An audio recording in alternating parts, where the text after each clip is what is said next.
Thank you so much, Jake, for that heartfelt introduction. There would be no University of Austin if there was not a Jacob Howland at my side building the institution. He was the intellectual heart and soul of that institution. I thank him for the introduction. I also want to thank two other of my co-founders who are in the room, Mike Shires and Chad Teveno, who were with us as we built that institution up to what it is today.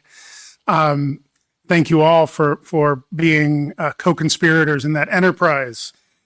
I also want to thank ACTA for being around for 30 years and doing the wonderful thing that ACTA does in support of higher education.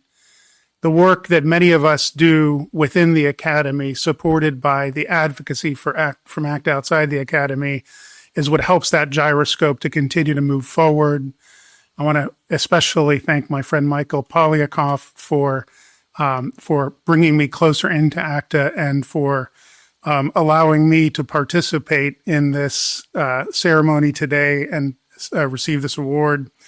What I'm going to talk about today, I think, is serendipitously aligned with what we heard about earlier today on the panel, and that is about memory. I'd like to begin with a simple proposition. The enemy of intellectual freedom is forgetfulness. And what we seek through the freedom of the intellect is a kind of homecoming, a nostos, as the Greeks would call it, a return to the place where we remember who we are. But more on that later. One of the most vivid episodes of my own life began in late 1989. On the evening of November 9th that year, East German officials, following what was essentially a bureaucratic blunder, announced that citizens were free to cross into West Berlin. Within hours, vast crowds surged toward the Brandenburg Gate. Young people climbed atop the concrete wall that had divided their city for generations, and with hammers and chisels, they began to tear it down. As luck, or providence would have it, I was at university in England that year. As soon as we could, three friends and I crossed the channel and hitchhiked east, determined to witness what we thought might be the end of history, or at least its next turning. Following a misadventure in Berlin involving an abandoned guard tower, a field of still active mines, and a day's detention by East German security forces, we found ourselves quickly on the night train to Prague. We had no plan, no map, and certainly no understanding of what we were about to encounter. We were 19-year-olds in ripped jeans and college sweatshirts. Life for us was a lark. When we stepped off the train at the Prague station, it felt like stepping through the wardrobe into a winter-swept Narnia. The city was hushed, gray, and watchful. People moved quietly, bundled against the cold, their eyes downcast. We discovered that there were no hotel rooms, no guest houses open to us. Then one of our number remembered he had copied from a message board at our university an address, a Czech student seeking English-speaking pen pals. So we trudged through the slush to the dormitories of Charles University, hoping at least to find someone who spoke our language. There we met a group of Czech students, Veronica, Mikhail, Tomáš, Christina, who looked at us as if we had just fallen from the sky. How had 4 American college students suddenly appeared into their lives at this precise moment in their history? Yet they were infinitely more remarkable to us. The fall of the Berlin Wall had been followed less than 2 weeks later by what would be called the Velvet Revolution, a wave of demonstrations and strikes that would soon bring down the communist regime in Czechoslovakia. Those events had begun right there at Charles University. On November 17th, student protesters had gathered in the streets, defiantly singing their national anthem, and were brutally beaten by state security forces. Our new friends still bore the bruises and welts of that fateful day. They had done something unimaginable to us. When the truncheons fell, they continued to sing. When they were forced to the ground, they sang even louder. And although they lived under a regime that would routinely disappear those who spoke up, they refused to be silenced. Because of their courage, within days, the entire country rose in general strike, soon toppling the communist government that had held power for nearly half a century. Over the next 2 weeks, we traveled with our new friends across their country, to villages, to the homes of dissidents, to gatherings in basements and apartment kitchens. We heard stories of a society that had suffered for 40 years under the impress of ideology, a place where truth was a state-controlled asset, and the only freedom allowed was the freedom to submit.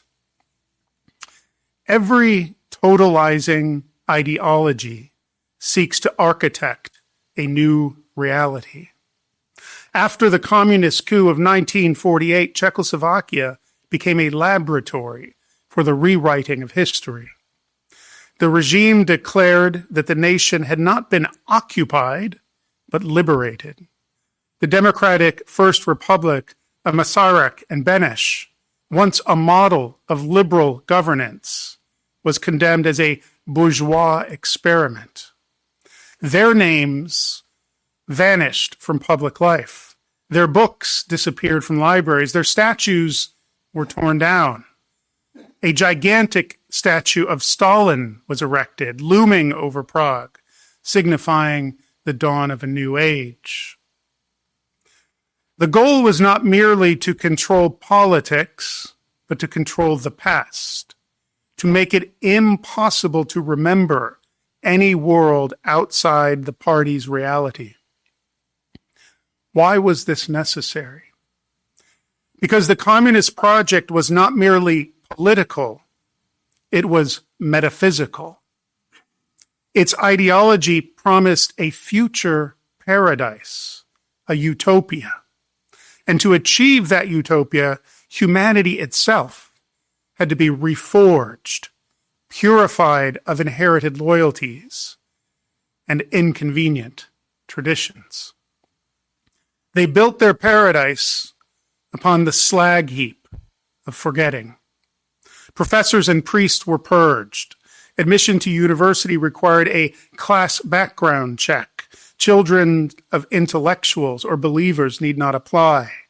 Western writers, Kafka, Orwell, Kierkegaard, vanished from shelves. Philosophy was replaced with catechism. Most people learned to live a dual life. Publicly, they professed loyalty. Privately, they dissented. Families developed what one dissident called a double vocabulary, one for home and one for the world outside. The state security service had informants everywhere, so everyone censored themselves. Diaries were burned, letters went unwritten. People turned up the radio when they wanted to speak to one another honestly. Writers and scholars practiced what they called their life in the drawer. They produced their real work, poems, essays, treatises, and hid it away. Every hidden manuscript, every whispered story was an act of faith and defiance. That winter in Prague, I learned that intellectual freedom is not an abstraction. It is a moral imperative. When I entered graduate school not long afterward, I had the great fortune to study under Roger Scruton. I learned that this bookish, courtly English philosopher had risked his own safety to aid the underground universities of Central Europe, smuggling books into Prague and Warsaw, teaching in secret seminars, sustaining the intellectual life that totalitarianism sought to extinguish. But Scruton also knew the cost of telling the truth closer to home. In Britain, he had been shunned and vilified by his academic peers for his unapologetic defense of tradition, beauty, and intellectual freedom. He was denied promotions, disinvited from conferences, and treated as a pariah, not for being wrong, but for refusing to conform. In that sense, Scruton's persecution was a precursor to what we now see across much of higher education. The slow displacement of intellectual pluralism with moral certitude, of dialogue with denunciation. The same illiberalism that had once marked the totalitarian state began to creep quietly but steadily into the free institutions of the West, particularly into universities. Scruton taught me that intellectual freedom is never secure. It must be renewed again and again by those who refuse to live within the lie. We like to imagine that censorship requires state surveillance and gulags. But within the modern academy, the mechanisms of suppression are psychological and cultural rather than political. Where the communist state enforced conformity through violence and terror, it is now enforced through fear of ostracism and moral gaslighting.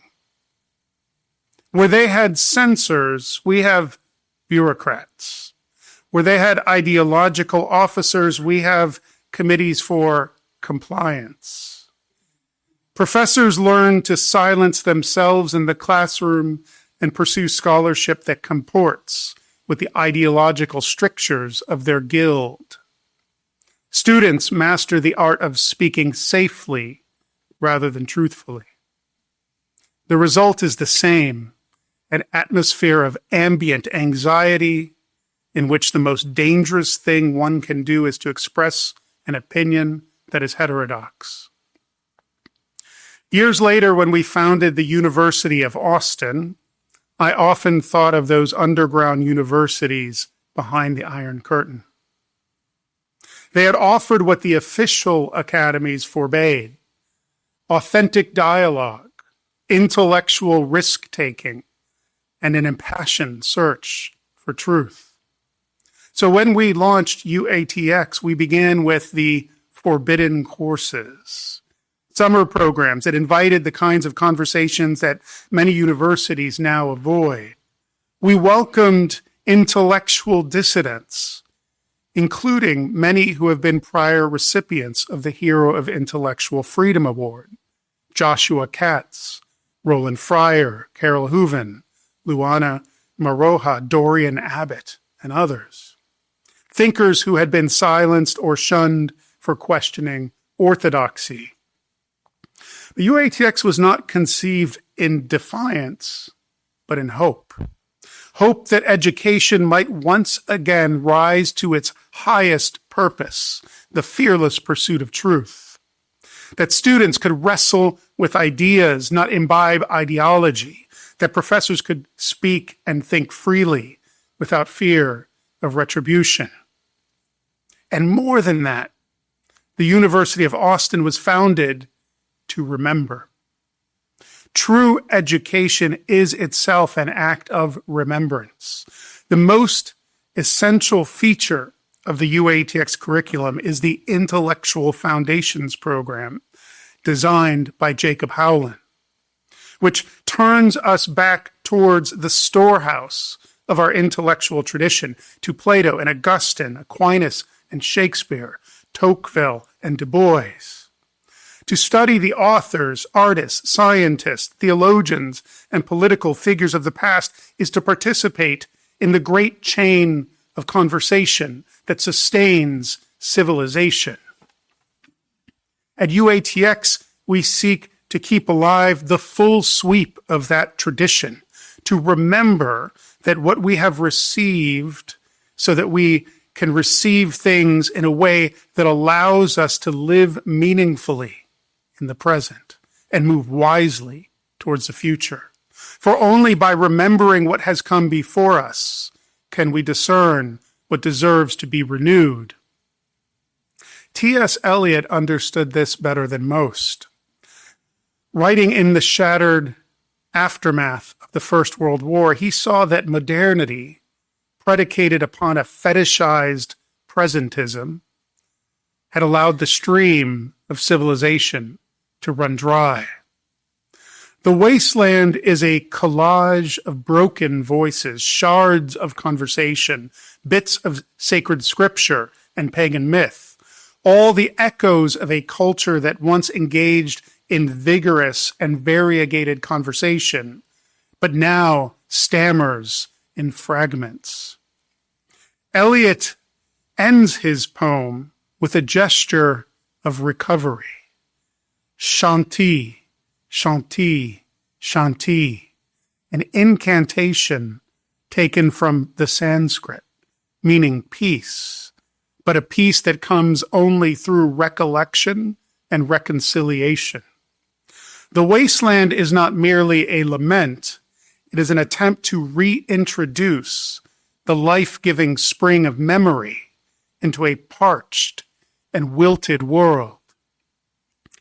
He saw that when we sever ourselves from our inheritance, when we imagine that the past is irrelevant or oppressive, we are not liberated. We are left orphaned. A few years after that frigid winter in Prague, I met my friend Mikhail, one of those Czech students again. He'd come to work at a summer camp in California, and we met for lunch near the Pacific. He told me how he had arrived in America full of hope, convinced that here, in this vast and open society, freedom would flourish. And yet, as he looked around, he was dismayed. He described his first visit to an American shopping mall. The garish lights, the repetitive storefronts, the uniform crowds drifting from boutique to food court, as well as the ubiquitous conformity and lack of intellectual curiosity he had encountered by those he had met through his work. He said that he had expected to find a society of dynamic and free individuals. But what he found was a society awash with free markets and free time, but not free people. His words haunted me. Here was a man who had lived under totalitarianism, who had fought for his own freedom, and who now saw in America a different kind of oppressive conformity, less visible, less brutal, but conformity nonetheless, and all the more distressing because it seemed self-imposed. It was as though the very freedom that had once animated the West had become somnolent, dulled by comfort and convenience. Alexander Solzhenitsyn foresaw this peril when he warned, "The victory of technological civilization has also instilled in us a spiritual insecurity. Its gifts enrich but enslave us as well. All is interest. We must not neglect our interest. All is struggle for material things." But an inner voice tells us that we have lost something pure, elevated, and fragile. We've ceased to see the purpose. The greatest threat to intellectual freedom is not from the censors, but from moral lassitude. Those dissidents behind the Iron Curtain were more intellectually alive than most of us living freely in the West. They had learned that to live fully as human beings, we must live in the light of truth, even when it entails discomfort and sacrifice.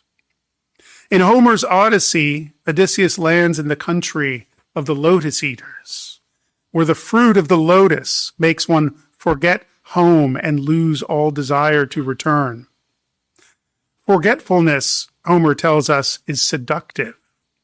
It tempts with soporific security, freedom from concern and conflict. But to forget one's home is to lose the propulsive drive towards purpose and meaning, the very thing that makes us human.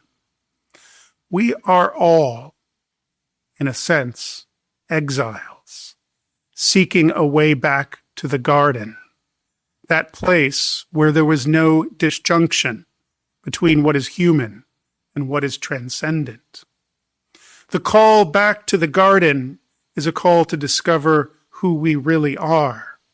To heed the call is to continue on the journey of knowledge and self-knowledge, following the great thread of conversation between books, arts, and ideas which has defined our civilization and which binds us beyond our own age, place, and circumstance to the intellective spark that is the animating spirit of humanity itself.